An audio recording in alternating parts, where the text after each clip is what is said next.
we are recording. We are back at it again. We're going to start off with a couple things. As you noticed, we've been actually just talking about it, seeing about setting some things up. Check it out. We got some shirts. Pretty nice setup. Got us a little banner for the room in here. We talked about bringing in some of the other camera equipment and mics and stuff that Tyler has, and just kind of maybe giving you guys a different perspective and view instead of the, this is our guest. Yeah. Right, we also got stickers. Yes, we got some stickers. So this is kind of like the guest bedroom, computer room, studio for our stuff. We got the workout area upstairs, but just giving you guys a different angle to see more of what our work stuff is, and just give it a cool look. So we're trying to do this right, and is what I'm getting at.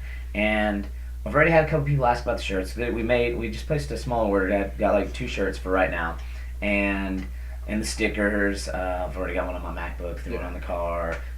Branding. Somebody asked how much for the stickers and stuff, and I was like, right now we're looking at maybe $15 for a shirt, and we'll throw a sticker in there as long as we still got them. Because those, we just want to get those out there. Put them on something, get it out there, have somebody, hey, what is that? That's it's our podcast, and come get a workout. All sorts of stuff that we got going. It's for lack of a better term, it's our brand. Yeah, it's not just working on branding and getting stuff out there. Cool. So I'm gonna turn this light on so we actually have a little bit better lighting if you want. I forgot about that. Yeah. So let's see. Cool. Yeah, there we go. All right. Little angles if they ended up cool. Tight. Yeah. Okay, that works. Yeah. So show a little bit better and whatnot. Yep. So modeling out. So yes, and we were getting ready to actually make an order, possibly of getting some stuff, because I've had a couple people ask right off the bat, said, hey, how much is something like that? So we're just looking at $15. Yeah. It's just a t-shirt. It's not the compression shirt. It's not like anything wild crazy. It's nothing crazy. It's not the fight shorts and quarter zips and cool stuff yet. Yet. Okay. We'll go through all that. Now, getting some stuff in the works for that, but I've also talked with another buddy of mine, just via Instagram Messenger back and forth, Quantel, another former wrestler, wrestled with him in Chattanooga, and we talked about he does a lot of great marketing and branding and other things. He's also in graphic design. We were both graphic design majors in Chattanooga, and he's got some really cool stuff, and he's doing a lot of really good things with the creative brew that he's doing out there in California.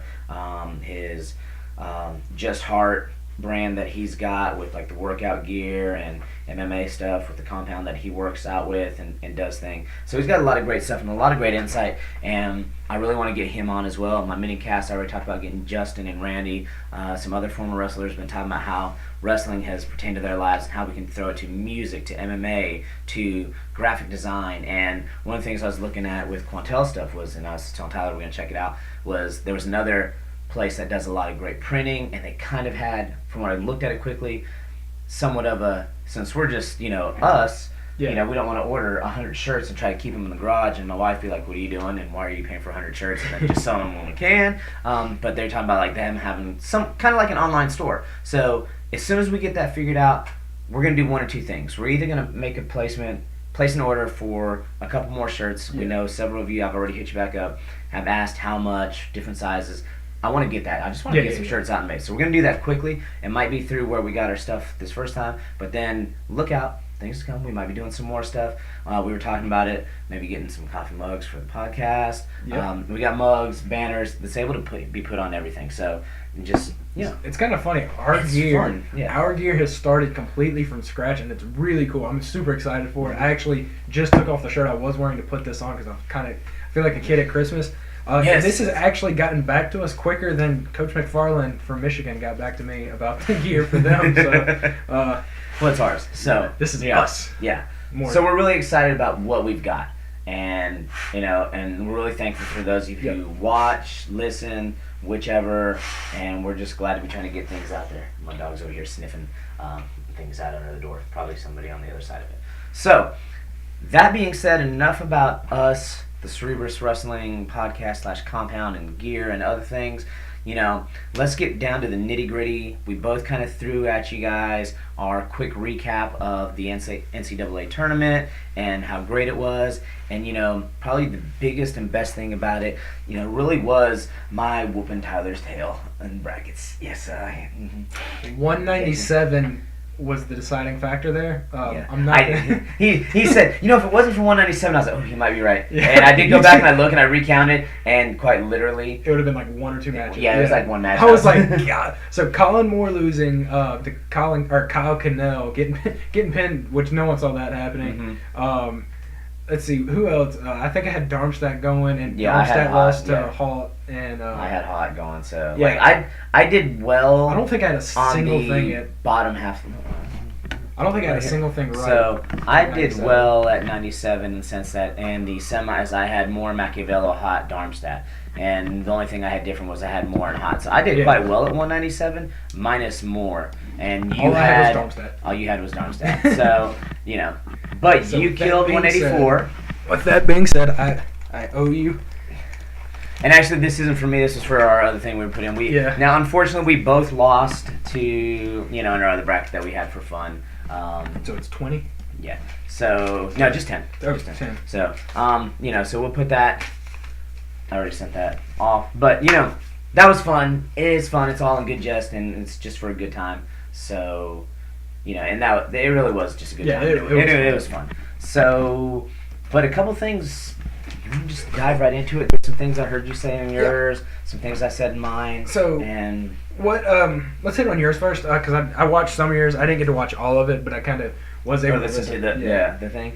The biggest thing to me that was it really wasn't the biggest thing, but it was the one that stuck out of my head. It was the first thing I talked about was DeSanto. And that's what I talked about too. And you did talk about it for a little bit. And I was a little more harsh. You were a little bit more harsh, and I think it's ridiculous. Yes, I agree, but here was my take on it. Like, I was just super wow, did this happen? Like in my mind, it was like, whoa, did this happen? And he hits this flying squirrel jump over, ends up in this armbar, and it was I came back and I watched a few things, and it was the last 15 seconds of the match. Yeah, it was. And it was going into so it was the third period. I was watching it live, and I actually I was watching. Snapped it to me. Yeah, I snapped it to him because I didn't see what happened at first. I just saw them getting up, and kind of Micic was kind of in his face, and DeSanto had his hand out, trying to shake his hand for some reason.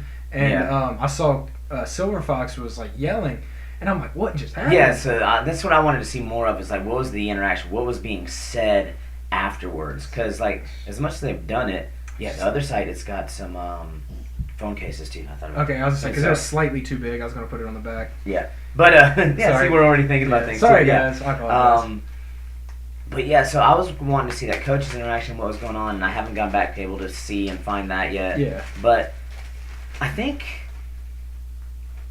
seeing what I've seen on DeSanto, and I need to go back and then you watch Big Ten because he had a match where he was getting a little chippy there as well with was it Red?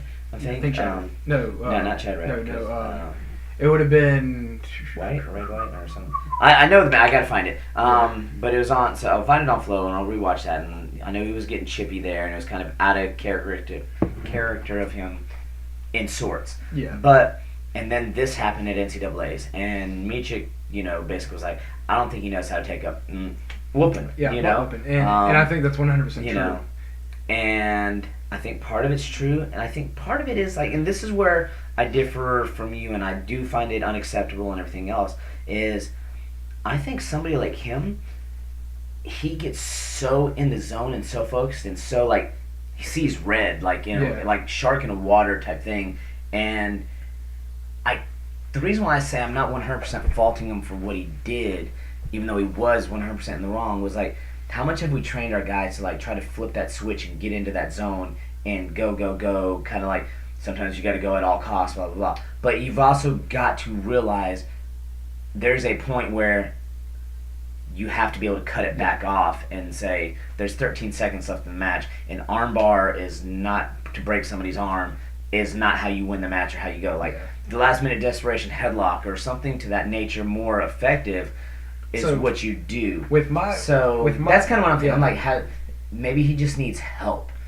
He obviously needs somebody to talk to or somebody to help him, or just kind of hey man, I appreciate your passion. I appreciate your drive. I appreciate when he's on key and he's back to the line and he jumps the whistle sometimes because he's so there. We almost train and want that kind of thing. Yeah. So that's where I'm it's hard in a sport where we train you to be a killer. for lack of a better term, and then wants you to turn that off. So you got to be able to control it. And he's a special case where he's 100% all in on that. So that's where but I do agree. It was uncalled for. It was unnecessary. It wasn't cool. It made me like, whoa, and almost laugh. Well, so comically, but that's kind of what I'm trying to play devil's advocate and say. That's why I think that I'm not selling my stock on him. I'm not saying no, dude's straight up dirty. Forever will be dirty. Hate him. Blah blah blah. Yeah. I'm not there. If a pattern continues, we might be there. See, okay. Well, my thing is that's why I want to go back and watch the other match and see what. Now how much of with him, I don't think it's as much as. Okay, so you want to be a killer out there, but at the same time, Zane Rutherford's a killer, and I've never seen him act that way. No, he's never been like that with it. So let me check this out while you talk about that. With that being said, with Zane Rutherford, he never acts like that. He's a straight killer on top. But to me, what that showed with Austin DeSanto is he's very emotionally immature. That does show a lot of immaturity as far as your emotions go. You should be able to handle that.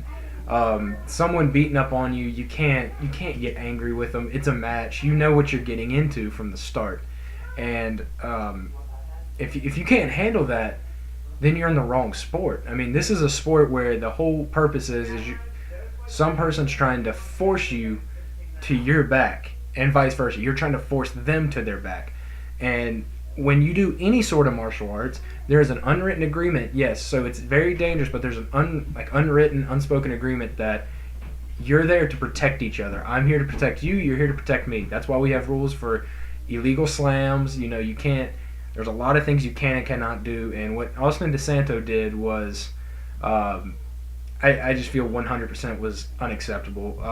You can't act like that. What made it worse is even when stopped, he cranked on that Kimura just a little bit more. And what he doesn't realize is when you crank on that like that will separate the shoulder. It's a very dangerous shoulder lock. That's why it's very he knew what he was doing. No, I mean, I agree. That's what I'm saying. I say it's very immature, emotionally immature. And the fact when the ref put his hands on him to stop him is when he adjusted and cranked on it even more. And that's why I'm completely unsold on him. I'm off that bandwagon for him. I think it was completely unforgivable in my mind. Because you do, like I said, when you're in any sort of martial art, there's an unwritten rule and unspoken rule that you're there to protect each other in physical combat. You're not there to hurt each other. It is aggressive. You know what you're getting into, but you have to know how to handle it. And if you can't handle it, especially at that collegiate level, you should have already learned to handle it by now. I just can't. Well, like I said, that's why I think we differ a little bit. I agree with you 100%, but at the same time, I keep looking back on he's a freshman, he's still a kid. Yeah. He's still a kid. I mean, we can't consider... That's right, he's only 18 years old. Yeah. I keep forgetting how young freshmen are. You can't forget, how young these freshmen are, and that they're... Heck, sophomores, they're 18, 19, 20. Yeah. Once we pass a certain age, we look back and we're like, man, that's still babies. Mm. So, for instance, you're talking about they're still being kids. That kind of brings me to my next point. Ben Darmstadt. I mean, not Ben Darmstadt, just kidding. Yanni Diakomahalis. Mm-hmm. Young kid, did you hear some of his interviews? Yeah, you're talking about the senior mindset of that. He's so wise for such a young kid. And, that's impressive. Listening to him, he looks like a kid now. You look at him, you're like, oh, man, does he even have a driver's license? But... And that's what I'm saying. We smart. And this is kind of my take as a whole on sports and NCAA's, not just wrestling, but all sports, and this high standard that we place everybody on, and which I get. I 100% think that athletes should be put on a pedestal. They are doing more than the average person. They are doing things, and they're all this, and we place them on that pedestal. And yes, that would come with what is the Spider-Man thing, with great responsibility. With great power comes great responsibility. But come on, people. We're talking about kids. Yeah. Okay, so I get that, but again, I just think but I get it. But there's a point that you can't cross as well. That's that line, and he's right there with that. I 100% agree. Yeah, but that was for me the talk of it. That wasn't. It was wrestling related, but it wasn't finals and everything else. Yeah. So let's go. Let's do it. Let's get into 125 on up. I was right. He was right, and this is the one where I want to say that I think everyone had the same bracket. Well, 125. yeah, this is the 125 bracket where, I think it was not unforeseeable. I'm moving some stuff around on so the would desktop you over at least here. agree with what I said? When I said on my subcast is when you look at Darian Cruz, Spencer Lee, Nato, and Suriano, it's 1A, 1B, and 1C.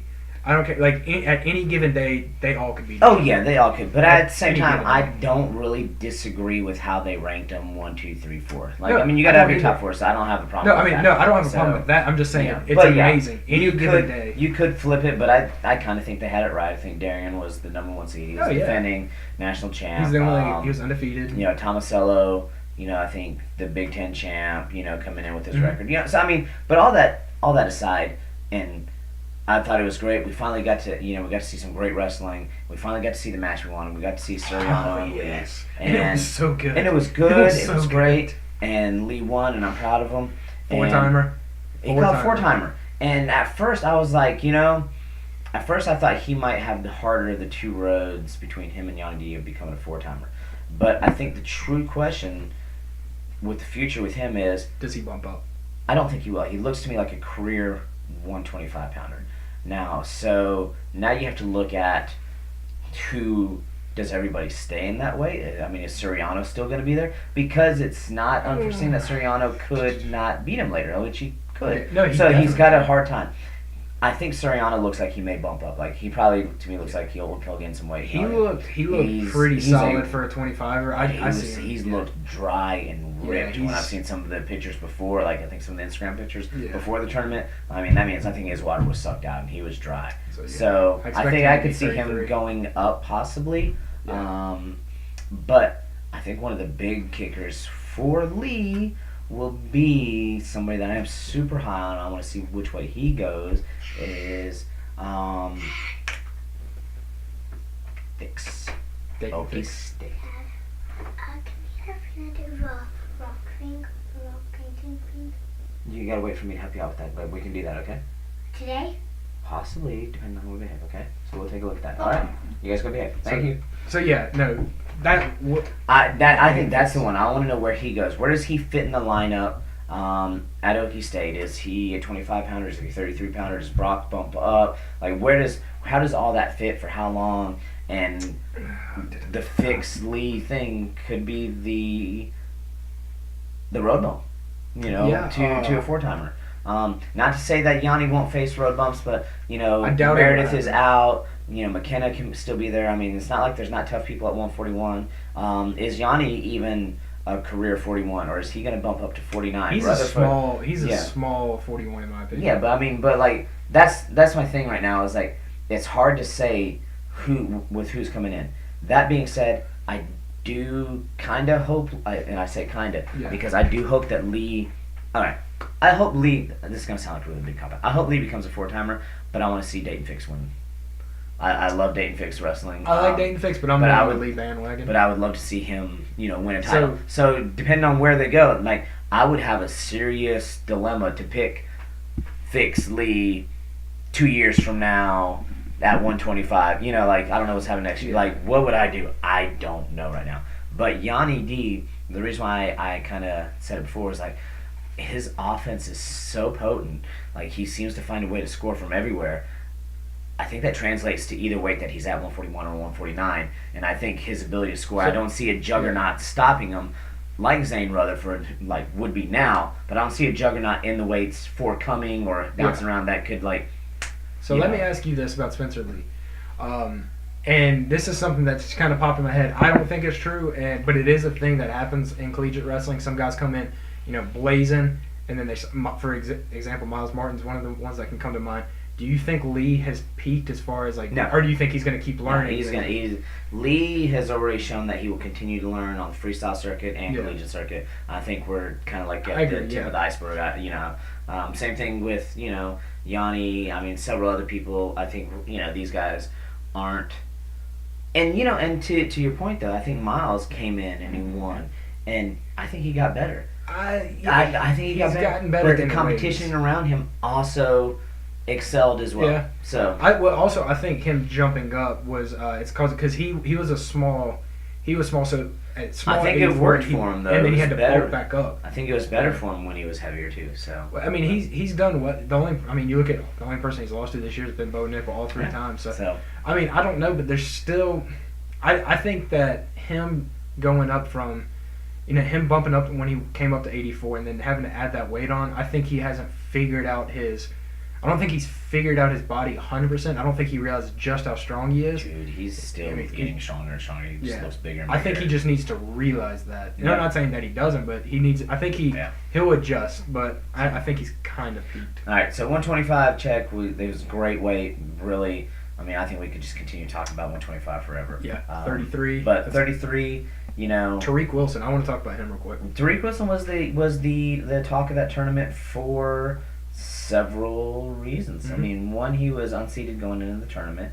I think gave Gross a run for his money up until the end. Brock, I think, didn't Brock beat him early in the year, and that was a fun match to watch. Other than Brock losing, I was just like, oh god. I mean, because everybody knows, like, I love Brock. I love Okie. I mean, and part of it is like, I'm a big Okie State fan. And I love Dayton Fix and K Brock and them, the way they wrestle, but I hated seeing him lose to him. But at the same time, I'm like, that's what NC State needed. And man, did he look good, and he's going to be forced to reckon with next year. And surprisingly enough, I didn't even think of it. So, Gross and Wilson had. Do you have your bracket with you real quick? I don't have it like out now. I got it over here. Okay, so no, the one thing I was going to ask is how far did I have him going? No. I didn't have Wilson going very far. I think I had him going. I think I had him going to the first. I don't think I had him after the first match. I don't know if I might have even had him wrestling Brock, but I didn't have him beating Brock in my mind at all. I mean, the thing I was going to ask was, and I can't remember off the top of my head, Monday's son, Kenny Monday's son, beat LaValle from Mizzou, and that was I'm trying to figure out what weight class that was. But pretty much what I'm getting at is there was a lot of guys who came in that are young and unranked and really, showed what they're all about. Gabe Dean's little brother being one of them. He should have lost. I mean, I'm just saying. That last match. Yeah. Well, look at all the young guys that are now. Oh man, wrestling is just gonna. Wrestling the next couple of years is gonna be. It's gonna be awesome. It's gonna be awesome. That's pretty much it. That's what I'm getting at. When you look at Tariq Wilson, Monday's son. Sorry, I'm calling him Monday's son, but I think his name. We got a lot of great guys that are coming up, and it's gonna be fun to watch for the next couple of years. The finals on that was a little bit underwhelming. I think the injury from the armbar set him back. I'm just kidding. That was bad. So it was a very underwhelming. It was. I think stylistically, Gross just had his number. Yeah. Stylistically, it was Gross is a big Wilson. 33. Yeah, Wilson was there, but Gross just, I think he just locked that down and did what he needed to do. Well, Micic waited to the very end to start firing off these shots with success. Yeah. And I was kind of like, too little, too late. So why not hit that earlier? I mean, maybe it took him a while to figure out that he could get there. Yeah, maybe. But all I know, that it was very underwhelming. That could have been a better match in my opinion. Yeah. But it wasn't. All right, 141. I actually had 141 beautifully bracketed out until the finals, where I had picked Meredith to win. But if we listen to our thing, I said it wouldn't surprise me if Yanni D did it, and then I said he would be a 4-timer if he did it. So my 141 was pretty much I rocked that one out. I had the Ironman Meredith. McKenna, I said, he was gonna be getting after it, and then he came back through on the backside after he did lose to Meredith, did really well. So, I feel overall just great wrestling, and almost more so that I want to talk about 141 real quick before I throw it to you is not Yanni D winning, because I've said enough that I think he's possibly a 4-timer, but Bryce Meredith is a true champion in every sense of the word. That video that he wrote to Dear Wrestling is every bit of a reason why we should wrestle. We will find a way to put the link at the bottom of the YouTube channel so you can go find it and go listen to it, and that is just why we wrestle.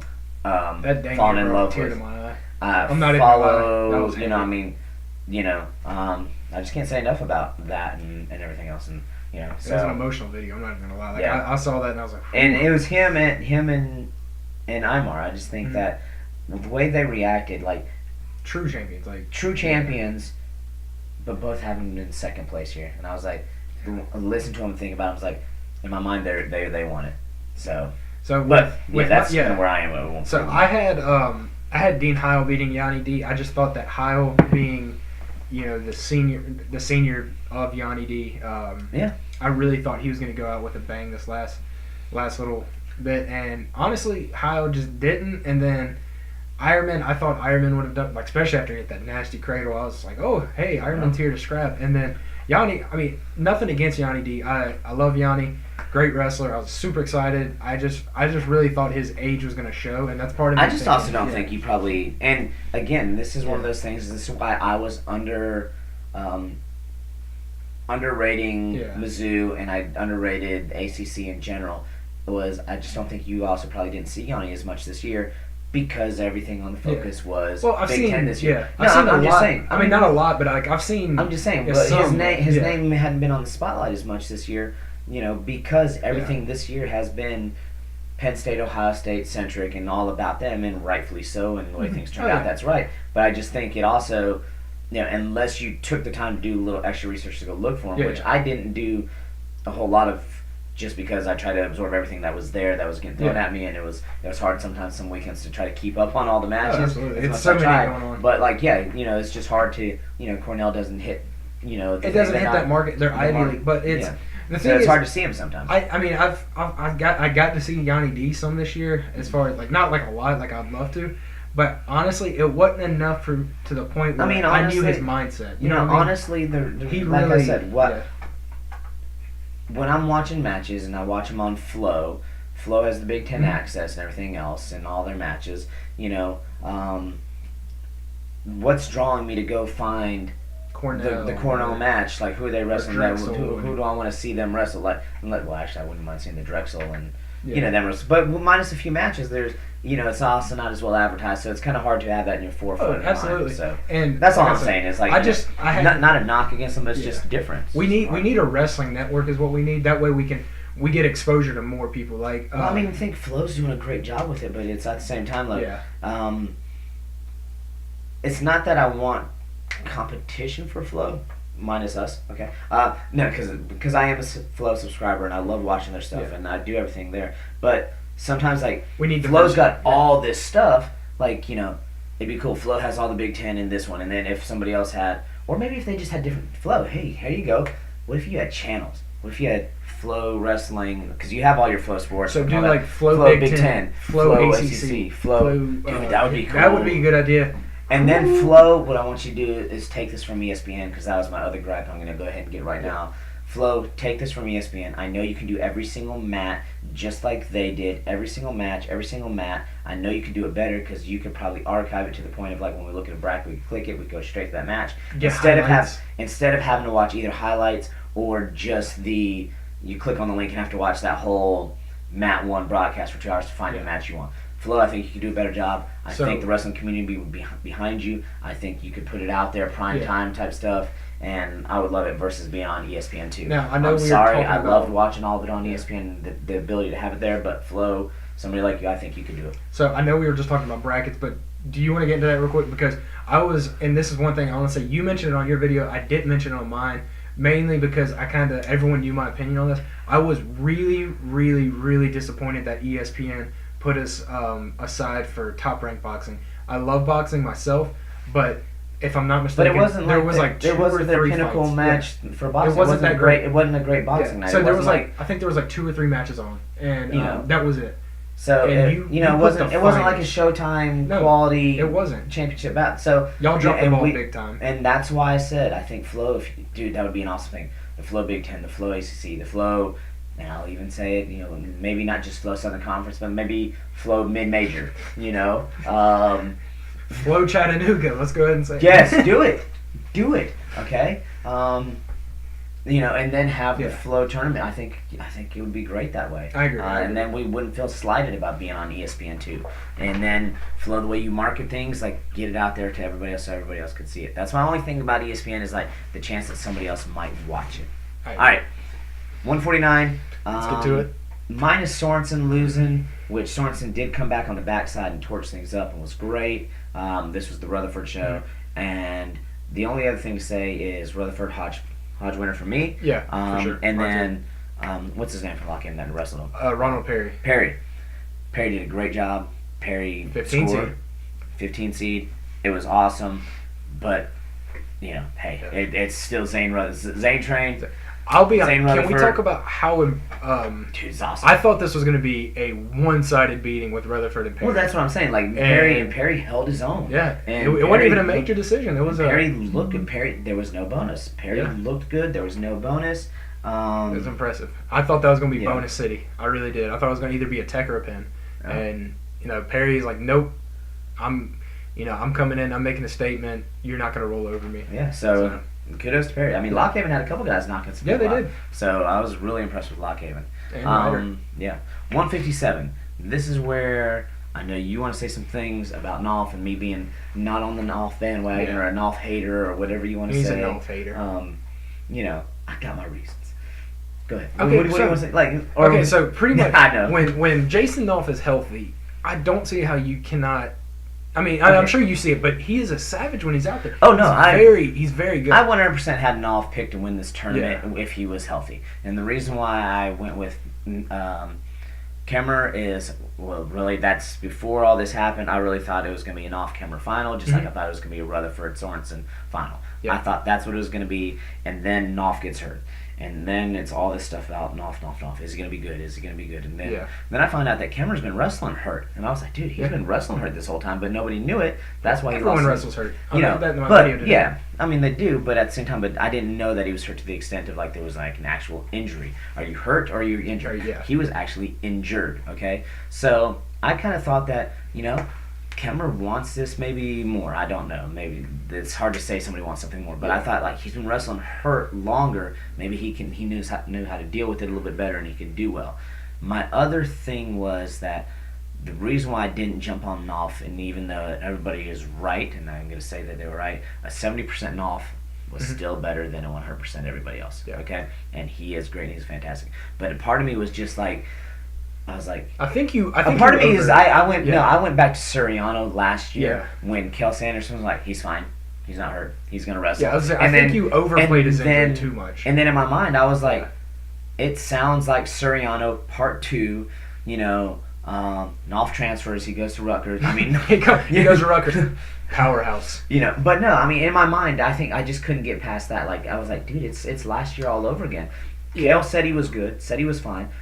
But he obviously wasn't. So in my mind, I was like, dude, everything that's going on he's not going to give up any info saying that he's not 100% or not good. So I just couldn't get it out of my head of like, there's something more wrong with him.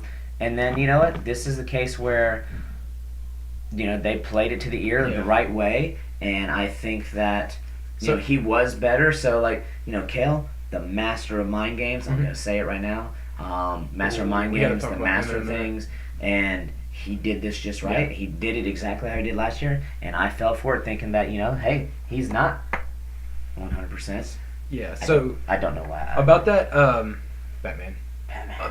Okay. So about Nolf. So that's where I was with Nolf. It wasn't a knock to Nolf. It was more of I fell into the trap of last year what happened to Suriano with Kel Sanderson saying he was fine and he wasn't, and I was like, And part of me, I'm not going to lie, I was like, I'm going to seem like a genius if I call this the right way and he really is still hurt and everybody else is still going to pick Nolf and I'm going to pick somebody else. And it backfired on me. So, okay. I use my journalistic unbiased to pick this one. No, but really, in all reality, I think you overplayed... Was there a Michigan guy in that bracket? No. I think you overplayed... I think you overplayed his injury, and I did too. I really thought he tore something when I saw the replay, but from what they were saying, it might have just been... a slipped meniscus or something. I think they were saying it's something that's not as serious as what people thought. Like, I'm wondering if the mind game thing is like he kept him out longer to make people think he was hurt more, which got people like me, and I just completely fell for it. So I mean, that could have been it. Like could, and then they pulled him out, and they did what they needed to, and like it just. I think like I said, Kale, master of the mind games, master manipulator. I gotta cut mine too. In a great way. I mean, talk about. Dude, I wonder what it'd be like to play a game of chess with him. Probably horrible because I'm not that good at chess to begin with. We got to talk about Kale in a minute. But I just think that's what happened. Yeah. Like Kale outmaneuvered everybody again. Yeah, just when you think you have, check on him, he's got checkmate on you. Yeah, so I think he did a great job there. So hats off. So again, my thing was really never about not liking Nolf or not believing in Nolf. I think I fell into the Kale head game of like how hurt is he really? Yeah. So let's go ahead and let's jump into 65. With 65, I think we both had pretty much everything solid. The only difference was I had David McFadden from Virginia Tech beating Joseph. I had 65 nailed all the way through until the finals. So, and I think I don't think anyone. So I'm not sold on Joseph. You heard I'm hanging my head out of the screen right now. I'm not sold on. I'm still not sold on Joseph. We both agreed we're not conspiracy theorists. Yeah, why was he not hit with stalling? Why on earth? He was backing up. He was not being offensive at the very. I mean, at the same time, I'm guessing where Aymar was moving forward, he wasn't firing off actual shots. He was playing. He was kind of defending Aymar, but he wasn't trying to capitalize either. Yeah, but I guess Aymar wasn't doing enough in the sense that he wasn't firing off a shot. Yeah. It was the same thing. Aymar and Hall did the exact same thing in the sense that maybe they were both pushing or pressing, but they weren't firing off shots. The difference was Valencia was firing off shots and was still offensive versus Vincenzo not being offensive. So, again, I already said it. I think Aymar, true champion, every sense of the word, came out on his Twitter and all that kind of stuff. Was like, hey, you train hard to be the best and you think you're the best and sometimes somebody else is the better man that day. So, congratulations. Dude, again, I am still a major Aymar fan. Kale freaked out after this match, if I'm not mistaken. It was this one or the next one. Okay. Kale Sanderson talking about, he actually showed emotion for the first time ever. No, that was the Bo Nickel match. That was the Bo Nickel match? Okay, then we'll talk about it then. I couldn't remember off the top of my head which one it was, but the only thing I want to say about Joseph, still not sold on him, but I will say this. Don't go upper body with him. It's not... I find it interesting that you and I are both in the same category. Everybody was wondering about four-timers, and everybody says Yanni and Lee. Vincenzo's one too. I don't see him doing 4. I'm sorry. I'm the same way. But I wonder who else is going to be at that weight next year. Let's see who's there. David McFadden, maybe. McFadden, Marinelli. Marinelli is the Savage. What year is he? He's I don't know. He's a younger guy, but he. But did he transfer? Yeah. So he looks I still think that weight is tough there. Anybody bumping up from 57 or cutting down from 74, 65 is already tough. So that's why I think that there's just too much firepower there. But all right, Valencia, Hall. No. I find it funny that because I was laughing at your podcast. Yeah. Not in a bad way. I was like, what a fool. No, I was laughing because you were like, I gotta quit betting against Bo. Against Hall. Against Hall. And I was like, well, yeah, you do, but at the same time though, he lost, so you can't bet on it. But no, I get what you're saying, but it was fun. But Bo does always find a way. And Mark Hall. Yeah, man. You want to talk about Bo? Let's talk about Bo. All right, let's finish off. He does always find a way, I think, and Hall even said it. He stays cool and composed, but sometimes you just got to go reckless and you got to get after it. You got to be a hothead sometimes. Sometimes you got to be DeSanto. Not that hothead. See, I'm telling you, how do we fault the kid for what we train? You got it, when you cross that line, that's how you fault him. Yeah. Yes, I'm playing devil's advocate with you. I'm just messing with you. But you get what I'm saying, though. I'm trying to walk you back toward the ledge of he's a kid. Let's see what his mentors and coaches do for him, and see what happens to him next year. Him and Micic in a room. Do they come back out and is he the same way, or has he matured? That's what I think the long term thing is. Where time is going to help him out. Hey, my quote that I told you about. Yeah. So I was helping a kid out and hit my quote up. I actually saved it on Snapchat. I was talking to a kid and helping him out, or trying to, not just yelling at kids and telling them to paint and leave me alone. No, I'm just kidding. We were talking about how time is your friend, because with time things will get better. Kids don't always quite get that. So I said, time is your friend. Things will get better. But I said, but it's also your enemy, because we live in the present. Okay. And sometimes pull it up for you. Yeah, because we live in the present, and sometimes what I was getting at is it sucks right now still. So time is your friend and it's your enemy, because we live in the present. Things will get better with time and all things, but sometimes in the present you gotta dig through and get it. I think the wife's on. Let me go check on the dogs real quick. I'll keep talking. Yeah, you got it for sure. So pretty much. It's like he said. Time is your enemy. I made a little subcast video that's in the YouTube channel that you can guys go watch. It's called I think it's called being comfortable being uncomfortable. And at that point, I was talking about pretty much times the enemy, and I showed like a small little graph, and then I showed a bigger graph, and that's kind of the same thing. So, but yeah, with that being said, we'll go ahead. Let's hop into 84. 184. I had Renda and Parrish going further than they ended up going, and actually Coach Purdy's the one who had my boy Dom going further than I did. Dom, Abinator. I was about to say, like, when we get into the Fast and the Furious, I leave for like 2 minutes, and my man's over here talking about Dom. It's Fast and Furious. Great segues. Yeah, so. But no, Dom Abinator from Michigan. It's actually I actually had Abinator going further. Just kidding, I didn't have Renda. I had Abinator going, and I had pretty much. I hate Abinator. I was looking at the bracket wrong here. So I hate Abinator.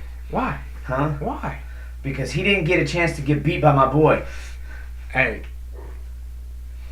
Maybe you should have made it earlier. No, actually, like that weight though, like thinking about it, it's a solid weight. Look, but you got to give my guy credit. The matches he lost, he was 1 point away from beating somebody to go wrestle with Abinator, and then Abinator only beat that guy by 1 point, and it was like getting chippy with the push outs, like it was He pulled on the singlet. That should have been a point. That could have tied it up there. Okay, so I wasn't going to talk about that because I was just going to turn a blind eye because. But you saw it. No, he did. He totally did. You saw it. That was a point. That was a new shirt. It's a new shirt. That's how I'm going to go. I'm going to have to frame this. But yeah, so that match would have been like a guy that was 1 point, lost to him by 1 point, gets into a chippy shovey match with pulling a shirt or pulling a singlets and other things, and I was like. That just shows and how close my guy was to how close Bryce Carr. I was going to say Scotty was the next weight up. How close Bryce was to being there, and my prediction not being that far off of. So, and that I think that just really goes to show not just me being a Chattanooga homer, but how strong that weight actually is. That anybody could have slid in there. Like Bryce Carr very well could have won by 1 point. He could have slid in there with Abinator. It would have been beautiful for him to be in there. It could have happened. It wasn't like anything was completely one-sided and blowing things out. And then Abinator kept finding a way to win some matches, and he always does. It was, but it just shows how close everything was there. Let's talk about how Miles Martin needs to come to the compound and learn not to hang his head. So and I think I heard somebody else talking about it. If he would have sank his hips and not gone over, but at the same time, man, that was all such a quick sequence of events. It was. Well, he also he wasn't teed out. He was almost literally on top of him. Like he was. He was. Oh man, parallel. I thought he was about to throw a half in. Like I thought his hand was about to go. If he would have popped his hips out to the side and then hung himself like we talked to our guys about. Drop your chin and on it so that you're there. So pretty much you're not here because when your head gets pulled over. You drop your chin. So you drop your chin to their lat, like right here. You drop that back here, and then you're sinking that in, and you're chest to chest, and that way you can push your chest in, and it curls them up. But hey, Bo Nickel, gunslinger. Now the reason why I was laughing, I was telling on the thing where did you hear me laughing about it like this? Because some people hate it. Coach G and loving them. The reason why they hate the term was because some of our guys is going to not sure. Brain squeaking. Oh, okay. So, you want to go see if your car's going to roll away? Yeah, let me go check on that. He's going to go see if the car's going to roll away for us in a second. Actually, I'm going to pause this. We'll go check that, and then we'll come right back. That was actually really funny. Yeah. Tyler's car tried to roll away on us. So we're good, though. That was funny. But, okay, so the story with... No, it's not... What they hate is, what's funny is because one of our guys goes out there, and he comes back off the mat. And he's like, did you see the gunslinger I hit? And Coach is like, what is that? And we've got this thing with Coach G where we talk about, our guys will hit a move or do something, and it'd be completely off or completely horrendous. And they'll be like, you guys have been doing that late midnight training, teaching them to use Uzbekistani cross-face headlocks that don't work, you guys are killing me out here. Well, and he's like, well, how's that work? He's like, well, first you go to your back. And then that's when he just lost his mind, and he was like, never do I want to hear you talk about hitting a gunslinger again because we do not do anything starting off by going to your back. Yeah. And so, I hope you cleared that up to him. I was like, it started off that we were going to our back so much that we had to actually name the bridge and re-roll, and it's basically what it is. Like I think everybody's hit it. It's like you bridge and re-half type thing, and you can use it as a warm-up exercise. And I've seen people do it where you bridge, half them, and then they bridge you, and so it's a good warm-up exercise. Yeah. But obviously, Bo Nickel, as he says, has been hitting it since he was 6. So we named it a gunslinger because we wanted to tell our guys, like, you got to bridge and take your hands up and go over. So Coach G, I did not teach our guys to go to their back. If you're listening, I didn't. Like he said, we just named the move that so they could hear something. Yeah, and it was funny. He was just lost his mind. I bet I know who did it too. Yeah. We'll talk about it after the show. But it was funny. He was like, "Yeah, well, you go to your back," and then I was like, "No, he didn't." Yeah, he did. Hey, at least they listened to us. Yeah, but of all things to to remember, like, do you remember why we had to do that? Because you kept getting put to your back. Yeah. It's not that something we go to. If it's the same person who also tried to show one of our guys how to hit a headlock, and I was like, don't listen to anything he says. Like, Close. Okay. But you'll 3 guesses, you'll get it on the second one because I already know your first one, which was off, but that was a different move. Anyway, so Bo, because I'm gonna finally have Bo's name right. The other thing that I really took from this tournament was he hits the gunslinger. Okay, he hits the bridge and re-half, gets the pin. Kale shows all sorts of emotion, and Kale doesn't normally show a lot of emotion unless David Taylor was going to lose. That was like that David Taylor thing. It was the last time we really saw like emotion, and I think it's great to see emotion from a coach that you don't see too often from, because he does a very good job of being very much the chess player. Keeping a cool, calm, level head. Mm-hmm. But like he pushes, the assistant coach out of the way and catches him and holds him and he smiles and it was a great moment. And I was like, as much as I was still cheering for Ohio State to win this tournament, I was like, that was cool. Yeah. That was a cool moment to see him fired up and know, like, I just clinched 7 in the last 8 years. Also, he did it in, I guess, you can call Ohio State their rival. Pretty much in rival territory. And these are 2 teams that have been the talk all year. They're considered the greatest 1 and 2 combo ever. Well, we say that ever, but all this great wrestling's coming on. We're going to talk about really quick who we think next year. But I really thought that was a cool moment. And like I said, the funk rolls that they do and everything that they got going on, I said, I don't even want to be a fly on the wall. I want to be, just a huge presence with multiple mats. Like, their scrambling has got to be that way. Because did you not notice, like, a couple of those times that Valencia took Hall down, like, he was hitting that roll through, like, roll him through. So I bet there's just, like, scramble. And, probably the best scramble series that didn't result in any points was Hall Valencia. God, I know that, because Quasi texted me that, and he said that scramble and, like, the wow emojis. Yeah, that was... So, I have a feeling that Penn State's wrestling room is full of that. It's scrap. It's just like roll, scrap, I'm on top, no, I'm on top, dive through here. Well, it's for instance, you remember Abinator and Nickel, that little thing, and that could have, it's just straight scrambling. Yeah, scrambling, just wrestling. I mean, call it scrambling, call it funk, or just call it wrestling. They're just straight wrestling. Straight wrestling, not giving up. Not giving up and just continuously improving position and doing all the things we say. And I was like, I would love to see that. And like I said, I'm sure a lot of college rooms, I was in one and we had a lot of good scraps, but to see that high level, the Penn States, the Ohio States, the Okie States, Iowa, like, man, it's Speaking just of Iowa, did you see who didn't scramble? Nathan Tomasello when Spencer Lee put him on his back. He got stuck quick. Yeah. Lee, I was watching that. I was like, he's not going to stay there. And I was like, it's about time for him to get off his back now. Yeah. And the next thing you know, bam. So, But I was like, I thought that was a really cool sequence. Awesome and sequence. I was like, man, I bet that's just fun. But what I was also going to say is, like, man, did you not, like, catch a bit of the tone? Like, the interviewer, like, a couple times, he was like, this is what we do. We go out and we win matches and we win titles. And he almost sounded offended that anybody else was even thinking about winning this title. Yeah. Like, he sounded angry about it. And then the announcer was like, well, how do you feel now? I was like, he answered your question. He answered your question before you asked it. So I was laughing at the announcer, and then he said again, we went to. But man, I really felt like he felt offended. I wondered how much. I don't know if it was offended or hyped. It's one of the two because dude, he was like. I mean, I agree, but he just wanted to hyped up. I know, but they still that goes against the normal Penn State mantra of like all their guys normally come off the mat and like, hey, that's what we do. We just go, we wrestle and we have fun. Yeah. That's been their catchline. We have fun. No, that was a bold. No, it's like we come here to win titles. Win. That's all we do. That's what we're made for. Okay. We go out and we wrestle and we have fun was the Penn State mantra, and that's what they were saying. He sounded very Iowa-esque. And we win titles.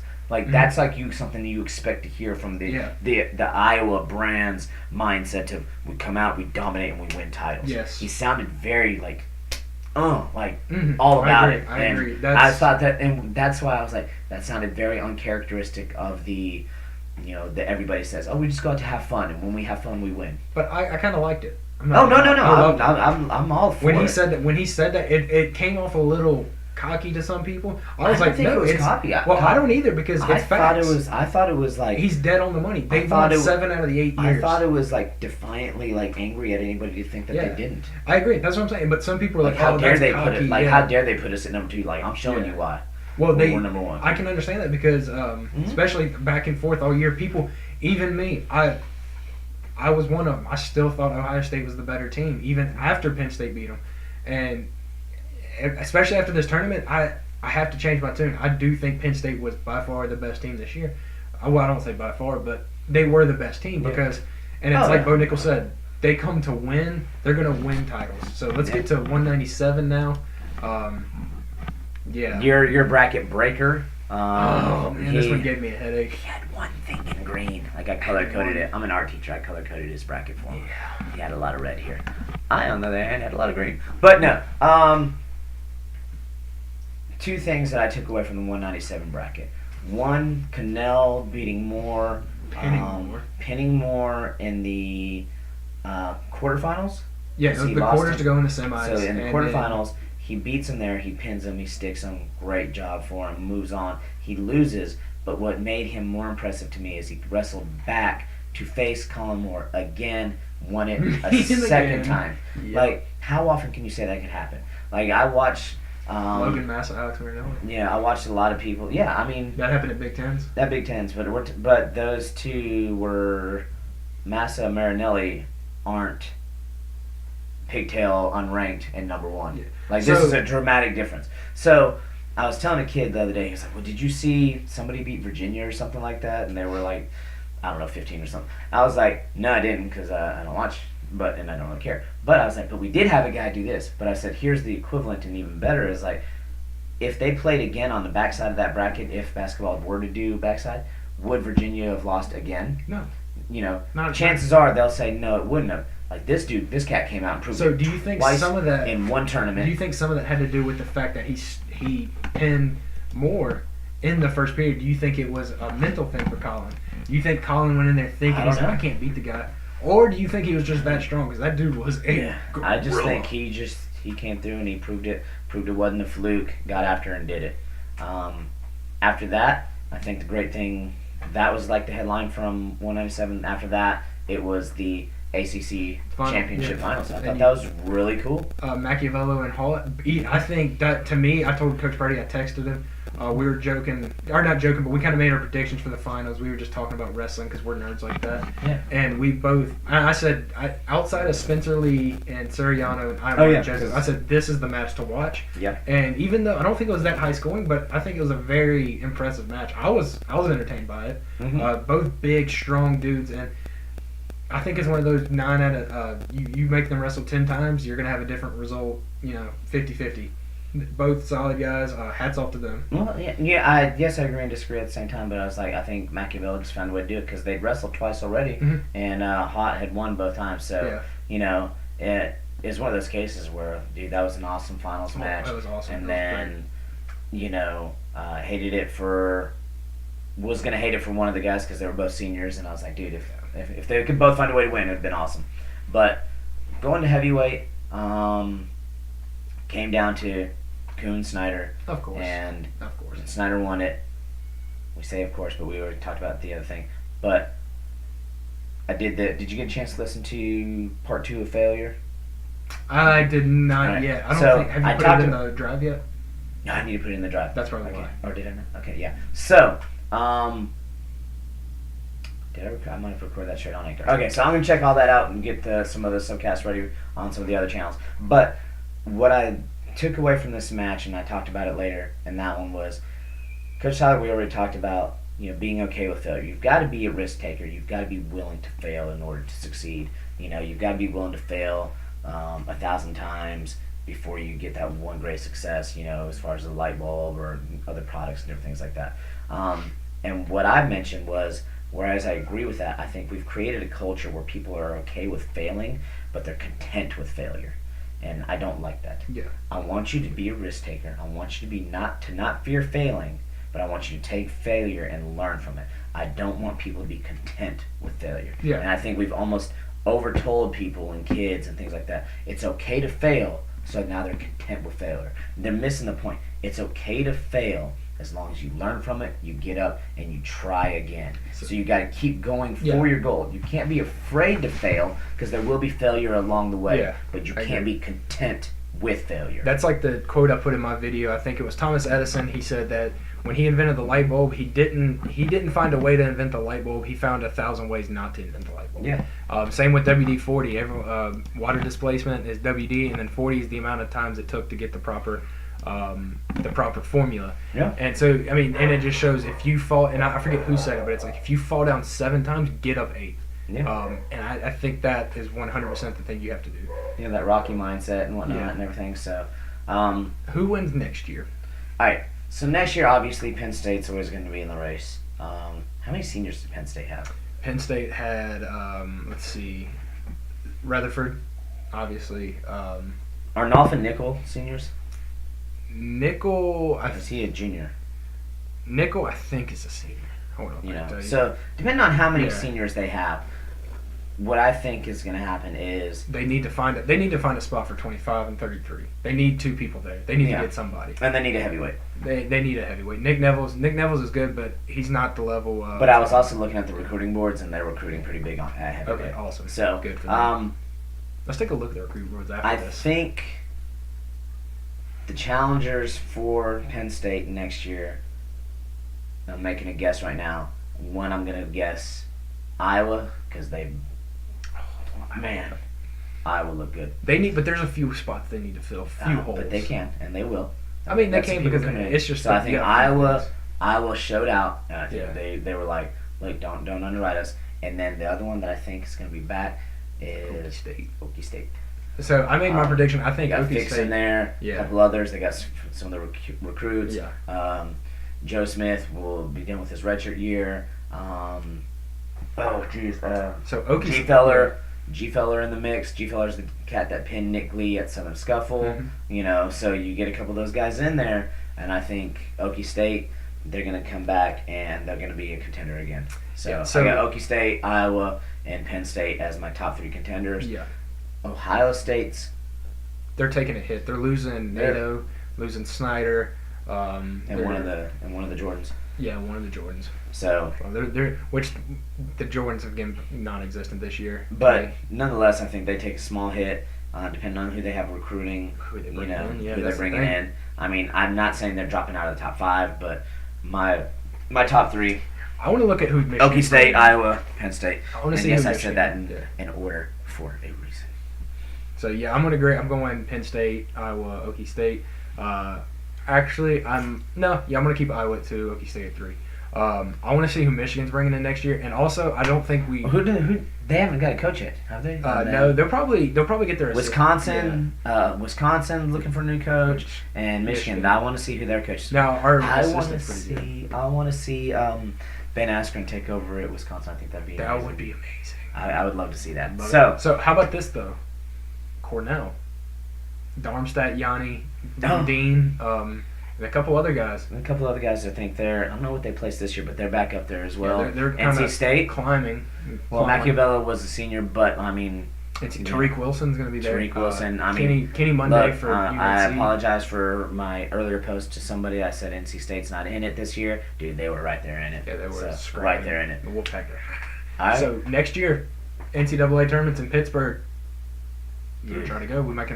Me and Quasi are talking about it. Dude, I want to.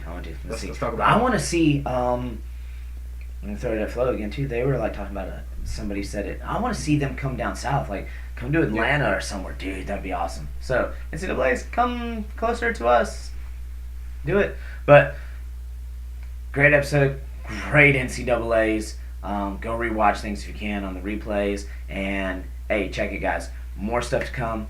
More gear. I'm gonna show Tyler a couple of the other website that we're looking at that might have a store type option. Yeah. So, and hey, get a shirt. We'll give you a sticker. Put it on your car. Put it somewhere. Tell people about the podcast.